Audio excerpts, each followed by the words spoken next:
Aujourd'hui, c'est dimanche, le 22 février, et nous voici ensemble pour une nouvelle journée de ce temps sacré du Carême. Sur notre chaîne, Psaume de foi, nous avons pris cet engagement solennel de prier chaque jour de ce chemin vers Pâques. Et cette fidélité que vous manifestez jour après jour en revenant ici pour vous nourrir de la parole et de la prière est elle-même une forme de conversion du cœur. Le Carême n'est pas une saison de tristesse, mais une saison de retour, un retour vers l'essentiel, vers ce qui demeure quand tout le reste passe. Et c'est précisément pour cela que nous sommes ici, ensemble, portant nos cœurs vers celui qui est au commencement et à la fin de toutes choses. Le thème qui nous habite en ce jour est tiré d'un texte que beaucoup connaissent par cœur, mais dont la profondeur demeure souvent inexplorée. Notre méditation de ce dimanche s'appuie sur le psaume 23. Ce psaume lumineux et bouleversant qui commence par ces mots qui traversent les siècles comme une lumière dans la nuit. « Le Seigneur est mon berger, je ne manque de rien ». C'est sur cette déclaration de confiance absolue que nous allons fonder notre prière d'aujourd'hui, notre méditation, notre offrande intérieure. Ce psaume n'est pas simplement une belle poésie ancienne. C'est une profession de foi vivante, un cri de l'âme qui a appris, parfois dans la douleur, parfois dans la grâce, que Dieu ne laisse jamais ceux qu'il aime sans soutien, sans eau vive, sans chemin. Quand David a écrit ces mots, il les a écrits de tout son être. Il avait connu les pâturages verdoyants de son enfance, mais aussi les vallées obscures de la trahison, de la guerre, de la faute et du repentir.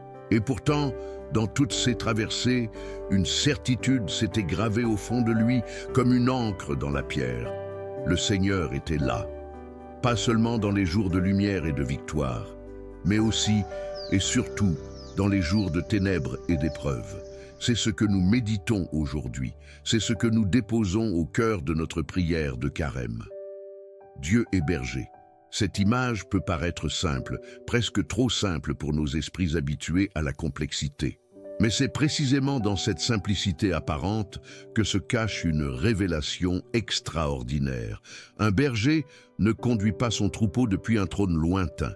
Il marche devant, il marche avec, il marche parfois derrière pour chercher celui qui s'est égaré. Il connaît chacune de ses brebis par son nom. Il sait la distinguer parmi des milliers. Il connaît ses peurs, ses habitudes, ses faiblesses. Et cette connaissance n'est pas froide et distante. Elle est chaude, proche, vivante. Elle est amour. Lorsque nous disons que Dieu est notre berger, nous affirmons quelque chose d'immense qui engage toute notre existence. Nous affirmons qu'il n'y a aucune partie de notre vie, aucun recoin obscur de notre histoire, aucune blessure cachée, aucune honte secrète, aucun désert intérieur que Dieu ne connaisse et n'accompagne. Il n'est pas le Dieu des beaux moments seulement. Il est le Dieu de toujours, le Dieu du matin quand la lumière commence à poindre, et le Dieu de la nuit quand l'obscurité semble tout envahir. Il est là. Il est avec nous. Et sa présence n'est pas une présence passive, c'est une présence active, agissante, transformante. En ce temps du Carême, cette vérité prend une résonance particulièrement forte, parce que le Carême nous invite justement à traverser quelque chose. Il nous invite à descendre dans nos propres vallées obscures, à regarder en face ce qui en nous résiste à Dieu, ce qui en nous s'est éloigné de lui, ce qui en nous a choisi l'illusion plutôt que la vérité. Ce n'est pas un chemin confortable, mais c'est un chemin que nous ne parcourons jamais seuls. Le berger marche avec nous, et cette conscience doit soutenir chacun de nos pas. Il me fait reposer dans de verts pâturages, il me mène vers les eaux tranquilles. Ces paroles du psaume nous parlent de repos, d'une qualité particulière de repos que le monde ne peut offrir. Nous vivons dans une époque d'agitation permanente, où le silence fait peur, où l'arrêt est perçu comme un manque, où la productivité semble être la seule mesure de la valeur d'une vie. Et pourtant, Dieu nous invite au repos. Pas à l'oisiveté, pas à la fuite, mais à ce repos profond de l'âme qui sait qu'elle est aimée, qu'elle est tenue, qu'elle n'a pas à tout contrôler ni tout porter seule. Ce repos est une grâce que nous devons demander en ce Carême. Non pas le repos de celui qui fuit ses responsabilités, mais le repos de celui qui pose ses fardeaux aux pieds du Seigneur et qui consent à être conduit plutôt que de vouloir tout diriger. Il y a une humilité profonde dans cette posture, une humilité qui n'est pas faiblesse mais liberté. La liberté de celui qui sait qu'il ne porte pas le monde sur ses épaules, que quelqu'un d'autre en a la charge et que sa tâche à lui est simplement d'être fidèle, jour après jour, pas après pas, dans la confiance. Les eaux tranquilles dont parle le psaume ne sont pas les eaux mortes d'un étang stagnant. Ce sont les eaux qui abreuvent réellement, les eaux de la parole de Dieu, les eaux des sacrements, les eaux de la prière authentique, les eaux de la communion fraternelle. Ce sont ces eaux que nous cherchons en ce temps de carême et que nous trouvons lorsque nous acceptons de nous laisser conduire par celui qui sait où elle se trouve. Il restaure mon âme. Voilà peut-être la promesse la plus bouleversante de tout ce psaume. Restaurer l'âme. Pas seulement la consoler, pas seulement la réconforter provisoirement, mais la restaurer, la remettre en état, la rendre à elle-même, à sa vérité, à sa beauté originelle. Cette restauration est l'œuvre de Dieu en nous, et elle se fait dans le temps, dans la patience, dans le consentement répété à sa grâce. Combien parmi nous portent des âmes fatiguées, des âmes qui ont connu la déception, la trahison, la perte, l'échec, des âmes qui ont parfois essayé de trouver leur restauration dans les mauvais endroits, dans les fausses consolations, dans les fuites qui ne font qu'approfondir la blessure. Dieu connaît tout cela. Il ne juge pas, il ne condamne pas, il restaure. Et cette restauration, il la propose à chacun sans exception, sans condition préalable, sans exiger que nous soyons déjà guéris pour venir à lui. Le carême est précisément ce temps de la restauration. Ce temps où nous consentons à nous laisser travailler par la grâce, à nous laisser transformer par la prière, le jeûne et l'aumône, les trois piliers traditionnels de cette saison.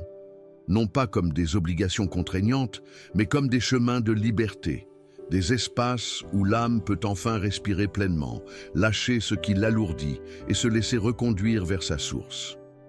Si vous marchez avec nous pour la première fois en ce dimanche sur Psaume de foi, sachez que vous avez trouvé une communauté de cœurs en chemin. Des cœurs imparfaits, des cœurs parfois blessés, mais des cœurs qui ont décidé de ne pas rester couchés dans leur fatigue et de se lever chaque matin pour chercher Dieu. Abonnez-vous à notre chaîne si ce n'est pas encore fait. Rejoignez cette famille spirituelle qui grandit jour après jour. Et laissez-nous vous accompagner tout au long de ce carême. Partagez dans les commentaires ce que cette prière du psaume 23 éveille en vous aujourd'hui. Vos témoignages sont précieux, ils édifient la communauté entière et ils rappellent à chacun qu'il n'est pas seul sur ce chemin. Il me conduit par les sentiers de la justice pour l'honneur de son nom. La justice dont il est question ici n'est pas la justice froide et impersonnelle des tribunaux humains. C'est la justice de Dieu, qui est toujours justice de miséricorde, justice qui redresse sans écraser, qui reprend sans détruire, qui corrige avec amour.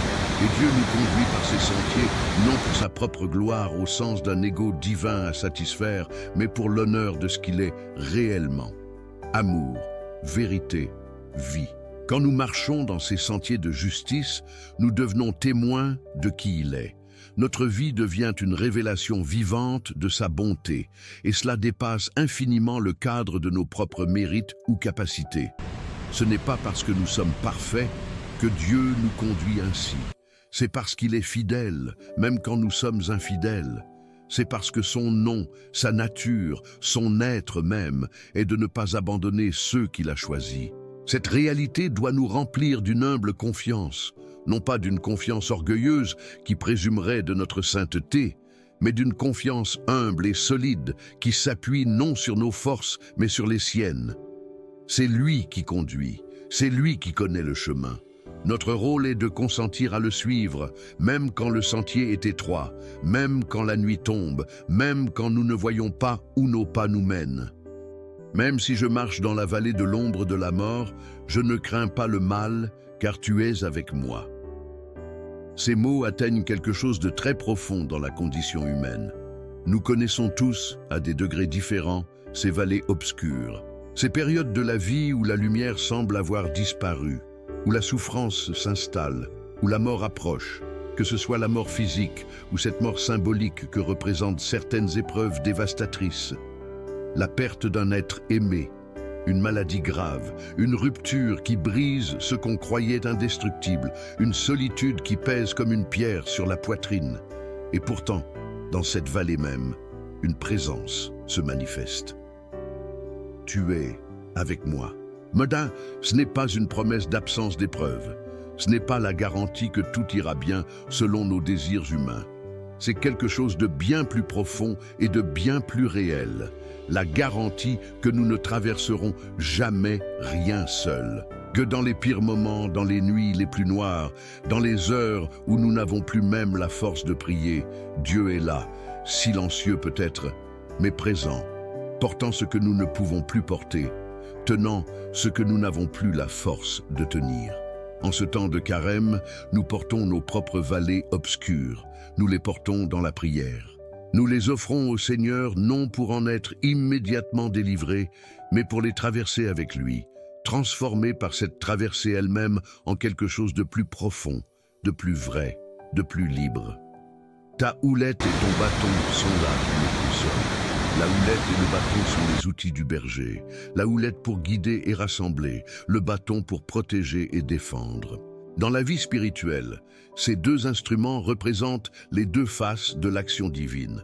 La douceur qui guide et la force qui protège.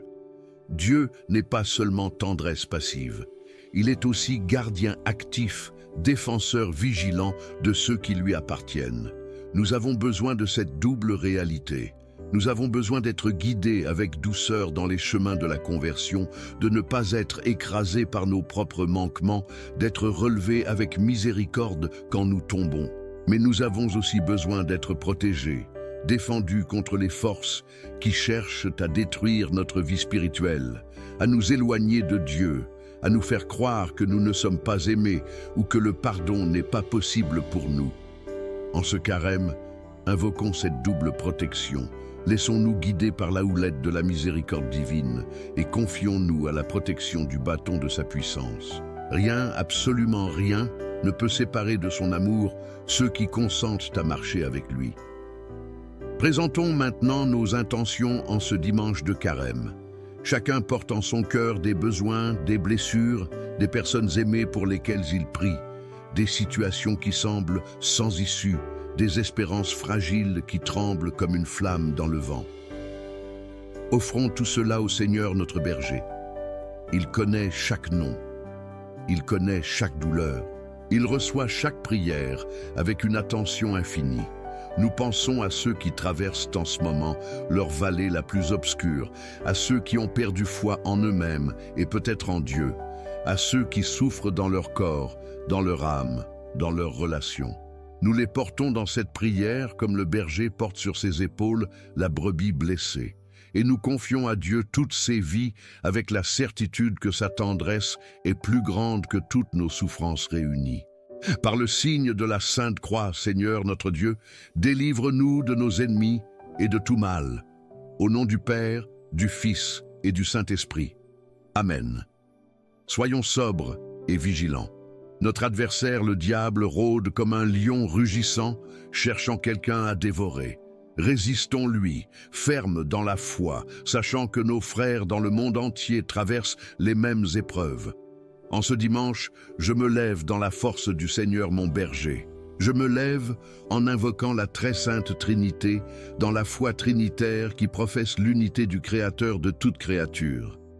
Je me lève dans la force du mystère pascal, dans la force de la mort et de la résurrection du Christ qui a vaincu la mort pour que nous vivions. Je me lève dans la force de son esprit versé dans nos cœurs au baptême, cet esprit qui crie en nous « Abba, Père » et qui intercède pour nous avec des gémissements ineffables. Aujourd'hui, que la force de Dieu me dirige, que sa sagesse me guide quand je ne sais plus où aller, que son regard de tendresse soit sur moi quand je me sens invisible et sans valeur, que sa parole soit lumière sur mes pas dans les moments où l'obscurité semble m'engloutir. Que sa main me retienne quand je suis au bord du découragement et de la chute. Que son chemin soit devant moi comme une route ouverte et non comme un mur. Que son bouclier me protège de tout ce qui cherche à détruire en moi l'image de Dieu, cette image sainte dans laquelle j'ai été créé et que la grâce vient restaurer chaque jour. Aujourd'hui, je m'arme contre les pièges du mensonge, contre les illusions qui font paraître séduisants les chemins de la mort, contre la désespérance qui voudrait me faire croire que je suis trop loin pour être rejoint par l'amour de Dieu. Je m'arme contre la tiédeur qui engourdit l'âme sans la tuer complètement. Cette tiédeur dangereuse parce qu'elle endort la conscience et étouffe le désir de Dieu. Je m'arme contre l'orgueil qui me fait croire que je peux me passer de Dieu, que je suis suffisant à moi-même, que je n'ai pas besoin d'être conduit ni gardé. Aujourd'hui, le Christ marche devant moi. Le Christ marche derrière moi. Le Christ est à ma droite et à ma gauche. Le Christ est en moi comme vie, comme lumière, comme force. Le Christ est dans chaque visage que je rencontre.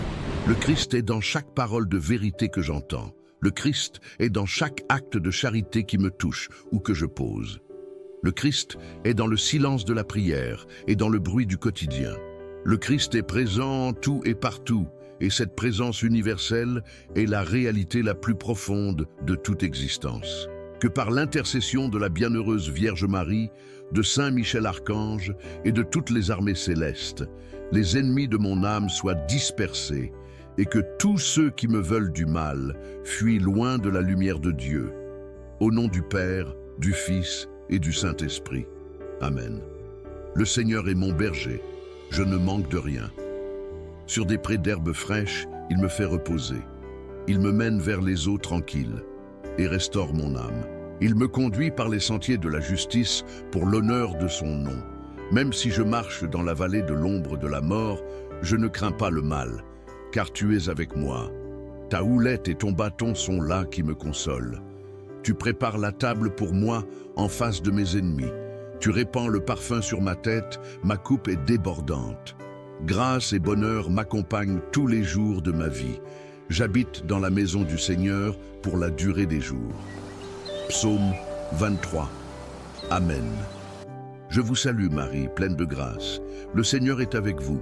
Vous êtes bénie entre toutes les femmes, et Jésus, le fruit de vos entrailles, est béni. Sainte Marie, Mère de Dieu, priez pour nous, pécheurs, maintenant et à l'heure de notre mort.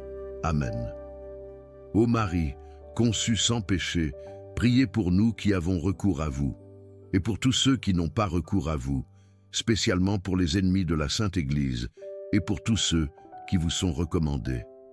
Amen. Enfin, mes frères et mes sœurs, fortifiez-vous dans le Seigneur et dans la vigueur de sa puissance. Revêtez l'armure complète de Dieu pour pouvoir résister aux manœuvres du diable, car ce n'est pas contre des adversaires de sang et de chair que nous avons à lutter, mais contre les principautés, contre les puissances, contre les régisseurs de ce monde de ténèbres, contre les esprits du mal qui habitent les espaces célestes. C'est pourquoi prenez l'armure complète de Dieu. Ainsi, vous pourrez résister dans le moment mauvais et après avoir tout surmonté, restez debout. Tenez donc ferme. Ayez la vérité pour ceinture, la justice pour cuirasse, pour chaussures aux pieds, le zèle pour propager l'évangile de la paix. En toutes circonstances, prenez le bouclier de la foi, grâce auquel vous pourrez éteindre tous les traits enflammés du mauvais. Prenez aussi le casque du salut et l'épée de l'esprit, c'est-à-dire la parole de Dieu. Priez en tout temps, dans l'esprit, avec toutes sortes de prières et de supplications. Veillez à cela avec une totale persévérance et intercédez pour tous les saints. Amen. Père qui es aux cieux, toi dont le psaume 23 nous révèle la tendresse infinie de berger, accorde-nous en ce dimanche de carême un cœur qui sait se laisser conduire. Trop souvent, nous voulons tout maîtriser, tout anticiper, tout contrôler. Trop souvent, nous avons peur de te confier vraiment nos chemins de peur, que tu ne les mènes pas là où nos désirs humains voudraient aller. Apprends-nous la confiance, Apprends-nous ce repos de l'âme qui ne renonce pas à la vie, mais qui sait la recevoir de tes mains comme un don gratuit et infiniment bon. Que ce temps de carême soit pour chacun de nous une vraie traversée, pas un simple passage, mais une transformation. Que nous ne soyons pas les mêmes à Pâques que nous ne l'étions au début de ce chemin. Que ta grâce travaille en nous, dans le secret, dans la prière, dans le jeûne, dans les actes de charité qui nous font sortir de nous-mêmes pour aller vers l'autre. Que chaque jour de ce carême soit une pierre supplémentaire posée sur le chemin qui nous rapproche de toi. À toi, Dieu béni dans l'éternité, louange et gloire pour les siècles des siècles. Amen. Que le Seigneur soit avec vous. Il est au milieu de nous. Notre protection est dans le nom du Seigneur qui a fait le ciel et la terre. Que le Seigneur Jésus-Christ soit avec toi pour te protéger. Qu'il soit devant toi pour te conduire dans les chemins de la vérité. Qu'il soit derrière toi pour te garder de tout ce qui voudrait t'éloigner de lui. Qu'il veille sur toi, te conserve dans sa paix et te bénisse en ce dimanche et en tous les jours de ce carême. Et que la bénédiction de Dieu Tout-Puissant, Père, Fils et Saint-Esprit, descende sur toi et demeure avec toi pour toujours. Amen. Avant de partir, nous voulons vous dire une dernière chose avec tout l'amour de cette communauté qui prie ensemble sur des psaumes de foi. Si cette prière a touché quelque chose en vous aujourd'hui, si le psaume 23 a réveillé une parole d'espérance ou de consolation dans votre cœur, nous vous invitons à ne pas garder cela pour vous seul. Partagez-le dans les commentaires. Dites-nous quelle phrase a résonné le plus fort en vous. Dites-nous dans quelle vallée vous marchez en ce moment. Et laissez la communauté entière vous porter dans la prière. Parce que c'est cela aussi, l'Église. Des cœurs qui se portent mutuellement, qui s'encouragent, qui se rappellent mutuellement la promesse du berger. Abonnez-vous à cette psaume de foi. Si ce n'est pas encore fait, activez la cloche pour ne manquer aucune des prières de ce carême et revenez demain. Chaque jour, un nouveau rendez-vous avec Dieu. Chaque jour, une nouvelle occasion de laisser la grâce faire son œuvre silencieuse et profonde en nous. Le chemin vers Pâques est encore long, mais nous le marchons ensemble et c'est dans cette communion que nous trouvons la force de persévérer. Demeurez dans la paix et dans la joie qui viennent de Jésus, notre berger éternel.